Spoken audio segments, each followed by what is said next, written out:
Okie dokie. Hey, everybody. It's so weird to be like, okay, we're on. Hi.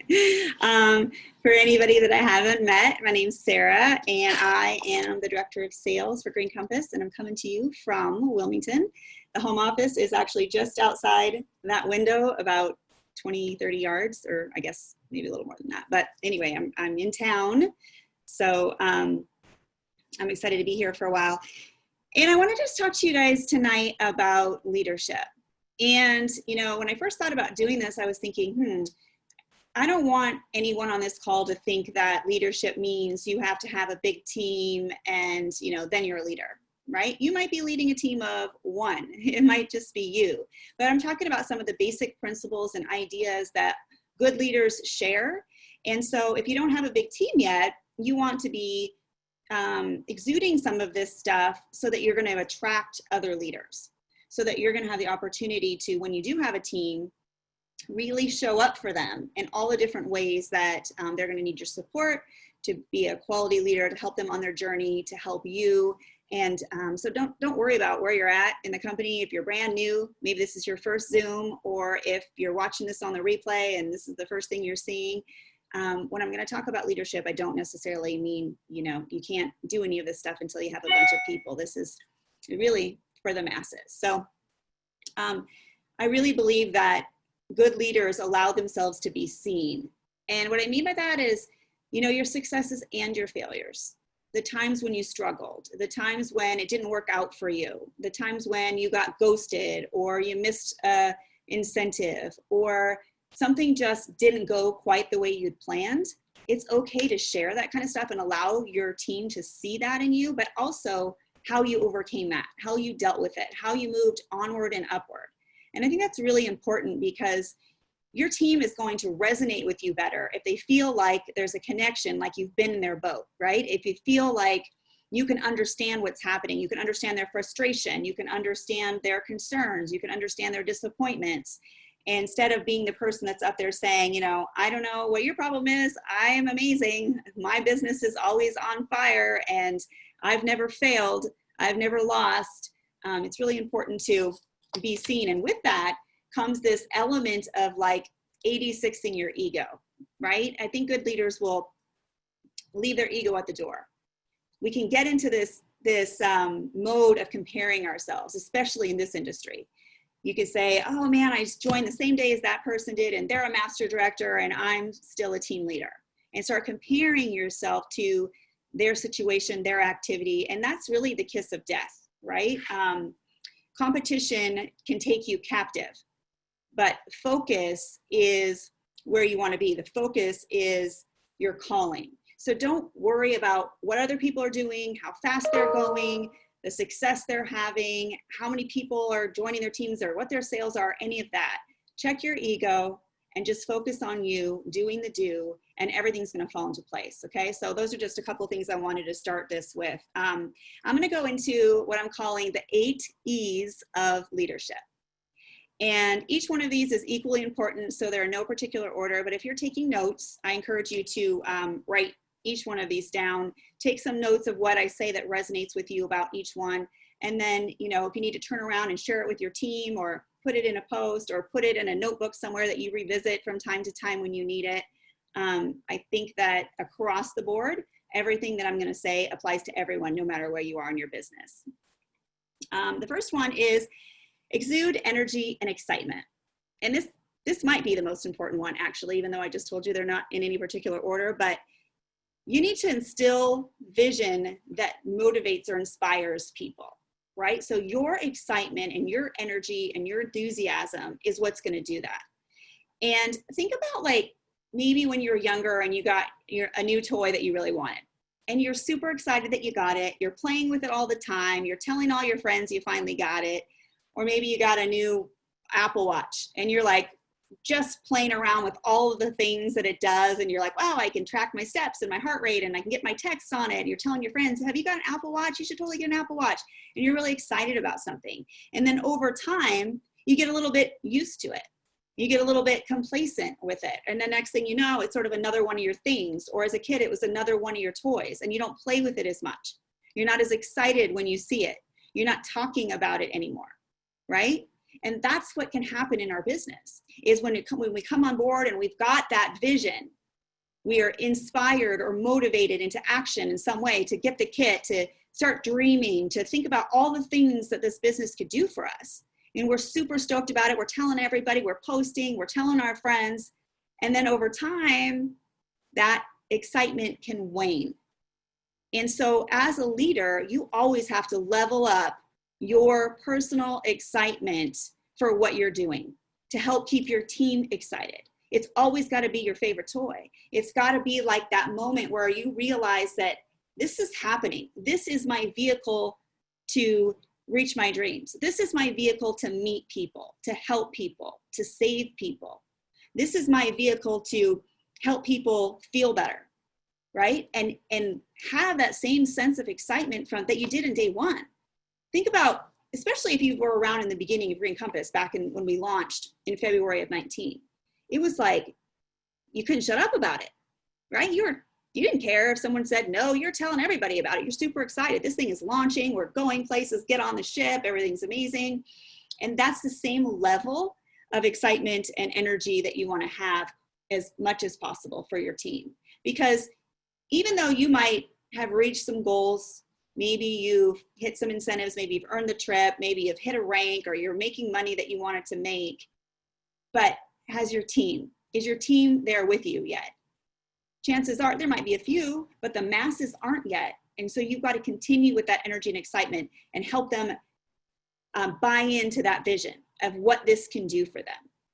Okay, so it's really important that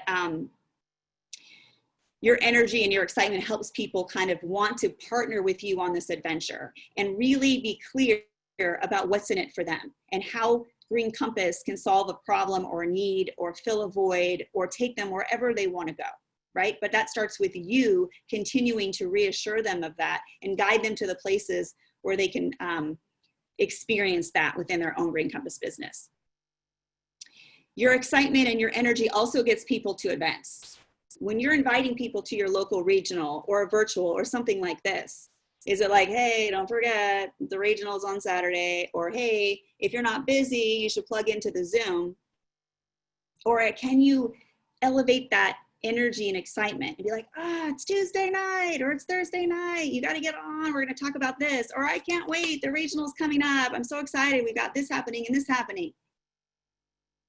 Your excitement will help draw people into what you're a part of, right? Just like if I got a new Apple Watch and I was super excited about it and I was telling you about all the features and how much I loved it, you're much more likely to go, maybe I should look at an Apple Watch. Maybe, that's actually a really good example of what happened to me. I never had a desire for an Apple Watch. I haven't worn a watch in years. I remember saying, like, why do people wear a watch? You have a phone. Like, why do people like look at their wrist for time anymore?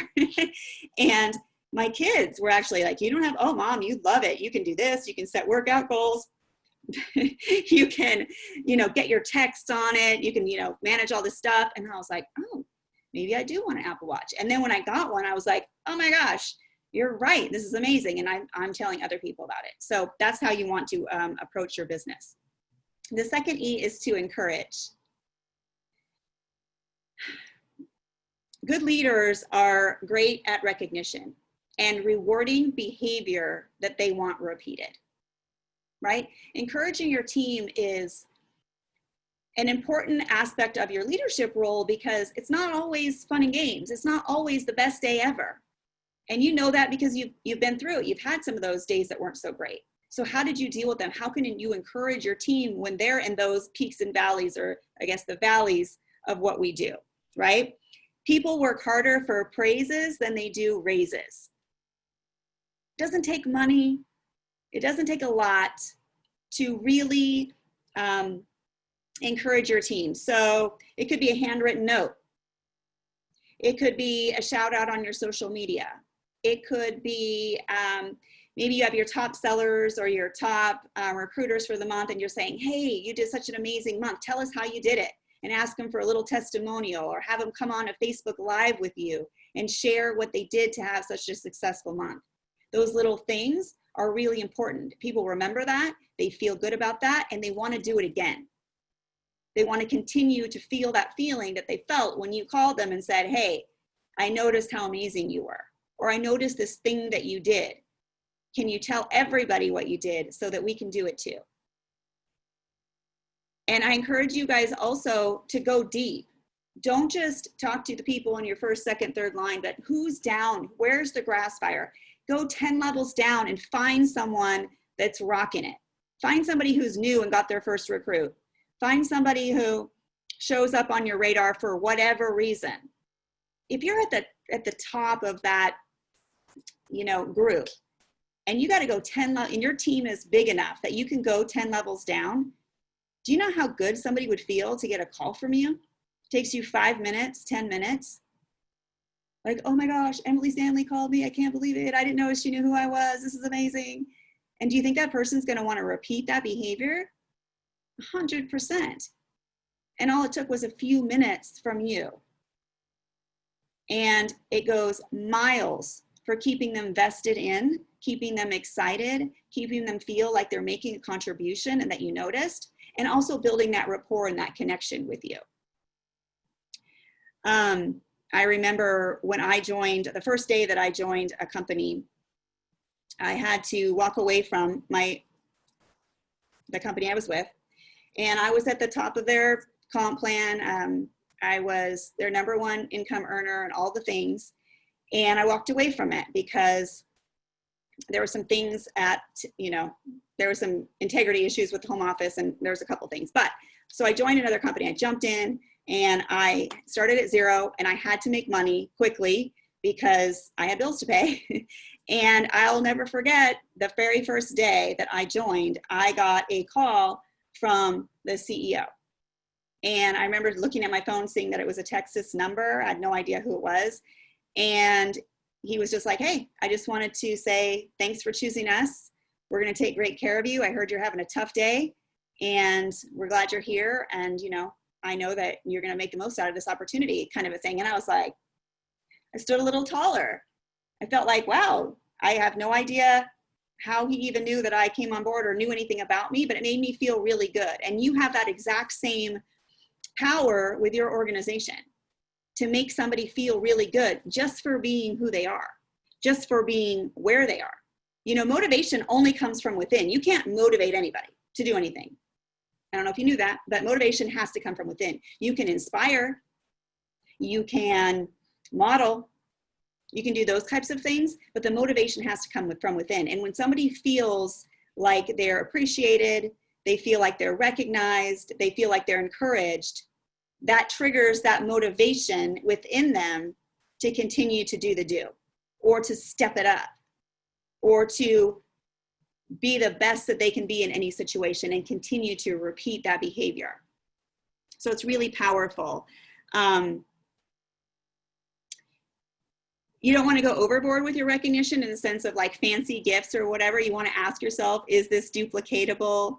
Can I be consistent with this? The worst thing you want to do is, buy all these lavish gifts or something for a minute or for certain people and not be able to do it for everyone. So just, it doesn't have to cost you a lot of money. Handwritten notes, Starbucks cards, phone calls, asking to partner with you on a Zoom or something like that. All of that goes a long way. And I don't care if you've got 5 people on your team or 5,000 people on your team, it's the same thing. It's the same thing. So you want to recognize that behavior that you want repeated by encouraging. Okay, the next one is engage. And this is also a big one, to shine the spotlight on your team. Think of unique ways that you can focus on your team or put the spotlight on your team. And a great example of that is at a regional. Maybe somebody's not ready to be up on stage training yet, but you could ask them to do a testimonial. You could ask them to be a greeter. You could ask them to be part of the setup team.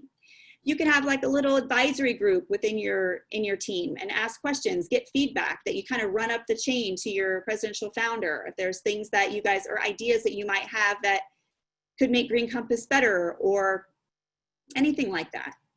But there's ways that you can engage your team so they feel like their contribution matters. So they feel like they're being heard. So they feel like they're a part of the big picture. It can be lonely sometimes, especially right now where we're all sort of sitting at home, working from home, or at our computer. A lot of us don't even get dressed from the bottom down these days, let's be honest. And if you feel like you're working hard and trying to do the do and trying to promote or trying to grow your business and it's not happening as fast as you want it to, or something's not quite gelling, it's really important that you're engaged in the bigger picture to help keep you on track, to help keep your head in the game, to help keep you feeling like you're going places, no matter how slow, but you're going places. And as a leader, you can help people feel that way. You can engage them in any kind of opportunity to have the spotlight on them, even for a minute. And I think that's really important. Sharing their business tips or their best practices and stuff is a super easy way. And we all get really good ideas from what other advocates are doing, even the brand new people, you know, they have great ideas too. So it's important that we engage them. Next is to educate. Good leaders train their team. Good leaders will immerse themselves in self-development, in training about our product, in back office protocol, and all the little things that we do. Good leaders will immerse themselves in learning that themselves and mastering it and teaching it. Good leaders don't rely on their upline to do it or corporate to do it. They take it upon themselves to educate their team on all the different things. Now, you want to keep it simple. We have a really simple system that you can follow, something that's duplicatable. But like if you have a group of new people, could you have a little core group with them, right? Where you all watch the videos and you discuss ideas, you answer questions, you really take that deeper dive instead of just saying, go watch the video. How about watch the video and then let's talk about it? Or let's watch the video together on a Zoom, all three of us newbies, let's do it together. Or you could, you know, do a little special training or send an email with tips or however you want to do it, just really feeding into your team and constantly giving them new content that they can draw from. You don't want to get into the zone where you're like, well, they didn't read the manual or they didn't get on the Zoom or they didn't, you know, watch the videos. Because some people just won't, we get it. But even if they did, you still want to circle back and take that to the next level for them. Be able to answer their questions or ask them things like, okay, this is what you learned in this video. What 3 tips did you have? Or what 3 things stood out to you that you're going to implement right away? Or what areas do you feel like you're going to have the biggest roadblocks? And let's discuss and troubleshoot. So you want to make sure that you're educating your team too. And then also on CBD, if you find a great article, are you sharing it with your team? If you learn something new about how to function in the back office, are you sharing it with your team? All those little tiny things, just dropping a little bit of knowledge on them consistently will go a long way to helping them. Plus you're setting that culture within your team, right? So the chances of them doing it with their people is much higher if they have seen it modeled by you. The next one is to equip. You really want to have the mentality that you are creating powerful entrepreneurs. That part of your job is to equip your team with all the tools and resources, success tips, and everything they're going to need to have every chance at success in Green Compass, right? You got to turn off that enabling button. And sometimes we do that, or we get into management mode, right? So you really want to make sure that you're building a group of entrepreneurs versus an orphanage. And by orphanage, I mean just a group of people that really aren't going to do anything unless you make them. Unless you're like picking them up for the meeting, or you're reminding them 4 times for the Zoom, or you're begging them to do their reach outs. That's not what you want to create. You want to create a culture in your team where you're equipping them with everything that they need to be successful, right? All the tools and resources. Your team will rise to the occasion when they feel like they're equipped. They'll rise up if they feel like if they do these things, they'll be successful. If they feel like they know how to do things. It's not enough to tell people what to do. You also have to tell them why you're doing it, or why you're asking them to do it, or why they should do it. And you also have to tell them how to do it. So you tell them what, you tell them why, and you tell them how, right? Or teach them how. And sometimes we get into this management mode and we say, do this, or pop on this call, or go out and get 3 customers. And they're like, I don't know how. Or, but why do I need 5 preferred customers? Or why do I need 5 legs? Or why do I need to go to the regional? So it's really important that you make sure that you're instilling in them not only what, but also the why and the how. And then their success is not on your shoulders, right? If you've given them the tools and resources and equipped them, then they're either going to do it or they're not. But you can lay your head down at night knowing, you know what? I did my job. I treat everybody the same. I have the same process for everyone. I give everybody equal opportunity to learn from me. I provide good content. I'm excited. I'm positive. I encourage all the things.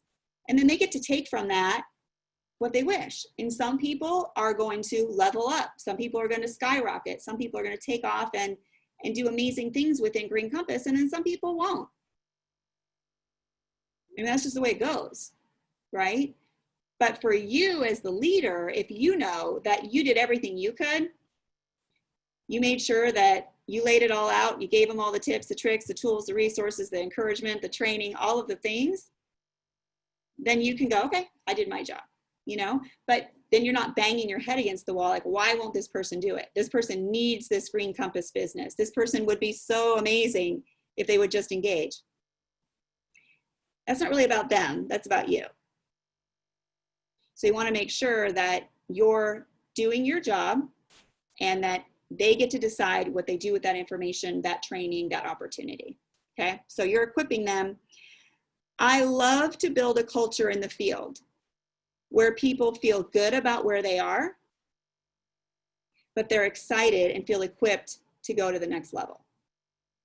I think that's the sweet spot, where people can feel good at whatever level they are, brand new, team leader, senior team leader, director, master, whatever the level they're at, whatever size of business they have, or whatever their snapshot looks like at the moment. And they can feel good about it. Like, this is awesome. I'm going places. This is just the beginning. I'm on the road. Yet they feel excited, equipped, motivated to go to the next level. If your team feels like that, you are in the sweet spot where everyone feels good in the moment, but man, they're committed to going to the next level. The next one is elevate. It's important to lift up the entire team. And by elevate, I mean lift up, speak highly of, bring up with you, everybody in the entire company. Not just your downline, but your sidelines, your upline, and corporate. It's really important that you speak highly, and I'll use corporate as an example.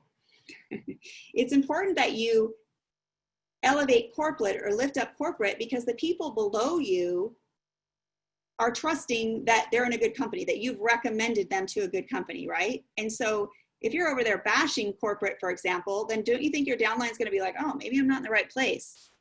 Maybe this isn't going where I want it to go. Versus if you're like, oh, they're amazing, and oh, the cooks, they're so nice, and they're genuine, and the farmers are legit, and all of the things that we talk about, and you're really lifting that up, that's going to build trust and credibility with your downline. Also, when you're talking about your upline, you always want to sing your upline's praises. You want to sing your downline and your sideline's praises, because what you say about people, first of all, as you guys know, it's more of a reflection of you anyway, right? You don't want to be talking smack about something and then the people you're talking to are probably thinking, you know, is he or she going to say that about me? And it builds, it causes fracture and it causes distrust. So you want to make sure that you're always elevating corporate. And if you're elevating your team and your downline, then it helps eliminate any of that resentment, because everybody knows in our model that you're getting paid for the production of your downline, right? There's just no way around it. That's why we joined this business. It's this great model that we have. And if you don't have a good relationship with your downline, or you're not elevating them or lifting them up or encouraging them, then it can build a little bit of resentment. Like, man, that person's making money off my efforts and they don't even talk to me, or they're not nice to me, or they said something negative about me, or they ignore me, or they don't notice me. And then they can get a little bit of resentment, like, man, I'm over here working hard. This person's benefiting from my hard work. This doesn't feel good to me. And you can eliminate all of that by building that rapport and elevating those people and encouraging them and all these things that we're talking about. And do it publicly too. You can do some in private, you can do some in public. But the more people feel important and that they're noticed, the more they're going to do. The more success they're going to have, the more belief they're going to have, the stronger their vision is going to be, the more retention you have. Because this is a volunteer army, right? People don't stick around when it's not fun. People aren't going to stick around and feel like they're not getting anywhere, or they're not important, or they're not recognized, or they're not contributing, and they're not making money, and they're not having fun. They're going to be like, peace out. I'm going to go, do something else. So you want to make sure that they feel all the feels and that their contribution is noticed and all of them, and that they're being elevated by you. All right. The next one is be the example. As a leader, you want to set the pace, right? You should be setting the pace for your team. So interesting when we see leaders that maybe aren't doing the do as much as they know they should, or they've backed off the gas a little bit, and then they wonder why their team's backing off. I don't care what you tell your team. I don't care what you say you're doing. They're watching you, and they're not listening to you. They're watching your feet, right? What are you doing? They know if you're not recruiting. They know if you're not selling. They know if you're not showing up to the Zoom. They know if you weren't at the regional. And if it's not important enough to you as a leader, then why should it be important enough to your team? It sends a message like, well, when you get to my level, you don't have to go to the regionals. I already know this information. Or when you get to my level, you don't need to get on the Zooms because I already know that information. And maybe you do. You probably do. But that's not what it's about. It's about showing up for your team and being the example and setting the pace and letting them know that this is part of what we do. And it's so important that even you, even the presidential founder, even the master director, even the director is making time for it. And how can you ask your team to do things that you're not doing? Have you ever been in a situation or maybe at a job where your boss asked you to do something and you're looking at him like, really? When was the last time you did that? Or really? Is that really something that you think I need to be doing right now? Or whatever, right? Because they're not doing the do. And then you lose a little bit of respect, or you start feeling like it's a duty versus an opportunity. All these Zooms and regionals and all the things that we do, those are opportunities to learn, to sharpen your saw, to get deeper, to get better. They're not duties. They're not requirements. They're opportunities. And are you selling it to your team that way? It goes back to the energy and excitement. Are you letting them know like, oh my gosh, there's an opportunity for you to learn about leadership tonight. There's an opportunity for you to have prospects come on to the opportunity Zoom tonight. That's really the way that you want to sell it to your team, right? But it starts with you. If you're not on it, then they're automatically thinking, wait a minute, where's my leader? What's he or she doing that's so important? Oh, they're bowling, or they're skipping out for whatever reason. You also want, as being the example, you also want to lead from the front. I've used this example several times over the years, but like if you're herding sheep, there's a couple of ways to do that. You can either be behind your sheep and, just like hustling around and moving and shaking and, trying to corral them to get where they all want to go, to get them all going the same direction. Or you can lead from the front and have respect of your flock, and they follow you because they want to go where you're going, because they trust that you're taking them in the right direction. Two different philosophies, both probably going to get there. One is much easier, and one's much more beneficial, and one's more duplicatable. Right? So you want to set the pace, lead from the front. If you aren't doing it, it sends a message that it's either not important or it's too hard. And if your team thinks it's too hard, then, and you're so great, you've been doing this for so long, you have so much more experience, and if you can't do it, then I certainly can't do it. I'm new and I don't know anything. Or if it's not important for you, then why should it be important to me as your new advocate, right? As a leader, you want to keep your foot on the gas. And a great litmus test for that is if everybody on your team ran their business exactly the way you do, what would that look like? If everybody did the same amount of reach outs per week, attended the same trainings that you did, followed up the same way that you do, did their onboarding processes the same way you do, talked about people the same way you do, encouraged, and their excitement level was the same as yours. And if everyone did exactly what you're doing right now, what would that look like? For some of you, that's probably a little bit of a gut check. And for some of you, it'd be like, yeah, I'll take it. I wish everybody did exactly what I do. But that's a litmus test for you. And if you find yourself in a little bit of a lull, or your headspace gets a little cranky, or you're kind of coming down on that roller coaster a little bit, ask yourself that. What am I doing? What am I engaged in? Do I have the excitement level? Am I equipping my team? Am I doing all of these things? Because it feels good to be helping people. It feels good. That synergy that's created when everybody's winning is just really hard to duplicate. It's contagious. When everybody's excited about the same thing, when everybody's moving in the same direction, when everyone feels like they're getting a little bit closer to where they want to go. It's that momentum that you really can't stop. And that's like the sweet spot. That's what everybody's striving for in your organization. So what is your part in that? What is your role in creating that culture within your team where everybody feels amazing about where they're at right now, but wants to go to the next level? They don't want to stop there. They're not content. They're not done. They're excited for the next step, but they feel good about what they've accomplished so far or their role in your organization. And then the last one is to endure. Endure.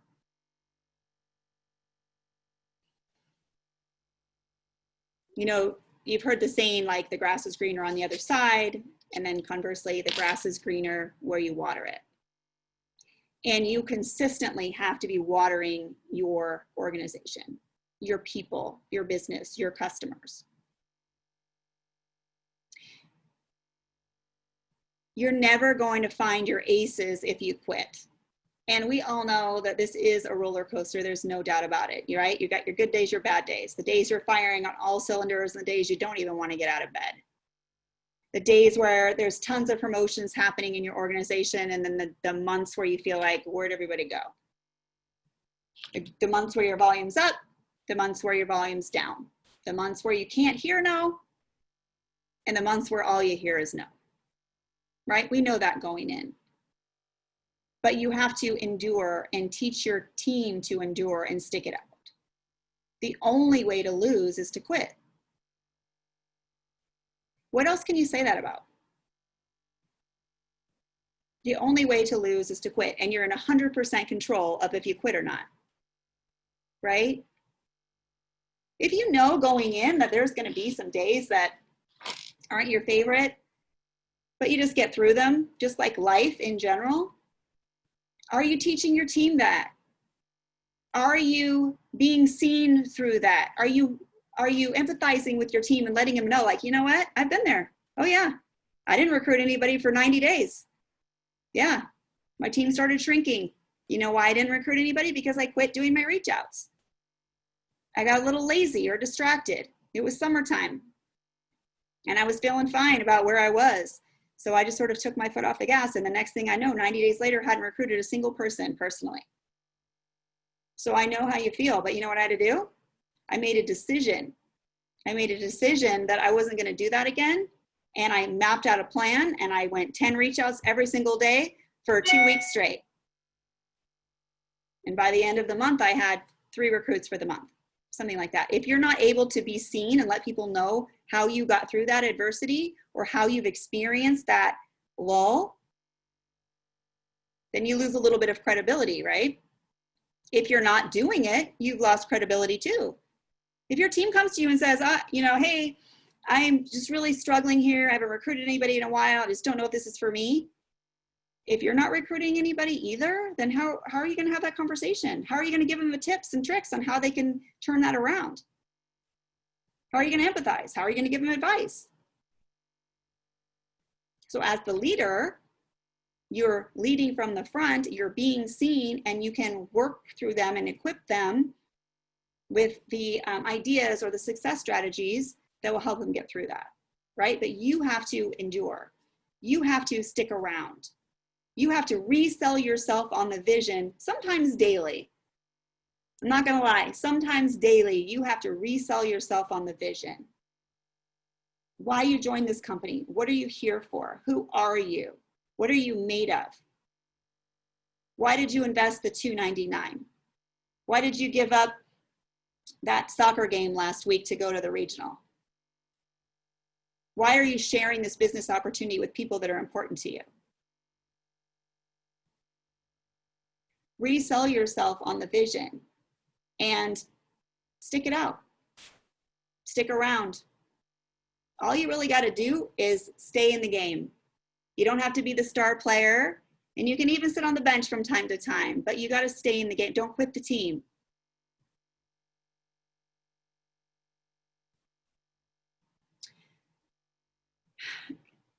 The more you can learn to love the process versus the prizes, the better off you are. It's about what you had to do, who you had to become to get to master director. That's the story. That's what sticks. It's great to get your master director promotion, to get your name tag, to get your recognition and all of that, but that's nothing compared to what you had to do to get there. Who you had to become, what you had to go through, what your experiences were, and how you can feed that into other people that are on their journey to master director too. And the only thing that brings all of this to a screeching halt is to quit. Is to say, I'm out. Right? So if you can resell yourself on that vision, it's much harder to let go because you remind yourself why you're here, what you're made of, and where you're going, how you're going to get there. And your team needs that from time to time too. They need that little bit of a pep talk. So the more rapport you have with them, the easier it's going to be for you to plug into what matters to them. So those are the 8 E's. And I just, you know, I know that there's a lot of craziness going on in this world right now. Like every day, it seems to be just a little bit more nutty for one reason or another. And I just am so grateful for Green Compass, for all of you guys, for everything that we're doing, for the opportunity we have to help people feel better, help people financially during this time, help people strengthen their relationships, build rapport and that sense of community that a lot of people are missing right now. And I just, you know, encourage you guys to love on your team, to take it easy on yourself, to really believe you're in the right place at the right time. It's going to take a little work. We're heading into summer. You're going to have to turn it up a notch, right? Summer's tough sometimes. People get a little distracted by the sun and the vacations or whatever they're doing. But if you can stay the course and you can continue to dive into your personal development and do the do, you're going to come out in the fall and head into the holidays in the best position you've ever been in. And you can help a lot of people come alongside you and help change the trajectory of their little world as well. And that is like a priceless, it's a priceless opportunity that you have to share with someone. So I hope that you're out there doing it. I hope that you understand that something like Green Compass doesn't come along every day, and be grateful that you're here and share it with as many people as you can and really love on your team. So that's my schlick for tonight. I hope that everybody has an amazing night. Thank you for tuning in, and we'll see you next time. I think Vanessa.